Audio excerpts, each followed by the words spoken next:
সকলকে সুপ্রভাত। সকলে কেমন আছো? আশা করছি অনেক অনেক ভালো আছো এবং সুস্থ আছো। আর আমিও মোটামুটি ভালোই আছি।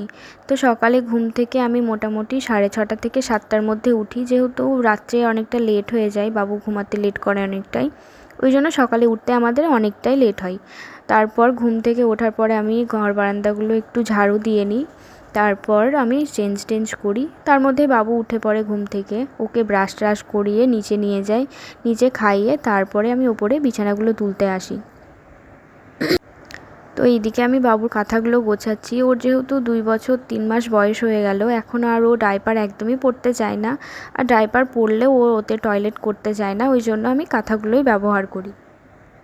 রাত্রেও ও মোটামুটি আমাকে 3-4 দিন হলো ডেকে টয়লেট করেছে।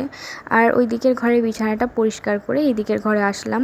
যেহেতু 2 দিকের ঘরের বিছানা আমাকে সবসময় পরিষ্কার রাখতে হয়। এই দিকটার ঘরটাতে দিনের বেলাতে থাকা হয়, যেহেতু দিনের বেলায় ওই দিকের ঘরটাতে অনেকটাই গরম হয়, রোদ ঢোকে, ওই জন্য ওই দিকের ঘরে দিনের বেলায় একদমই থাকা হয় না। আর এই দিকটার ঘরটা দিনের বেলার দিকে প্রচণ্ড ঠান্ডা, রাত্রে আরও ঠান্ডা হয়। যেহেতু খাটটা ছোট, ওই জন্য রাত্রে ওই ঘরেই শোয়া হয়। তো ওপর থেকে এসে আমার রান্না বান্না আজকে হয়ে গেছে, মোটামুটি এইটুকুই রান্না করেছি। আর তোমাদের দুপুরে কী কী মেনু হলো অবশ্যই কমেন্ট করে জানাবে। আজকের মতন টাটা।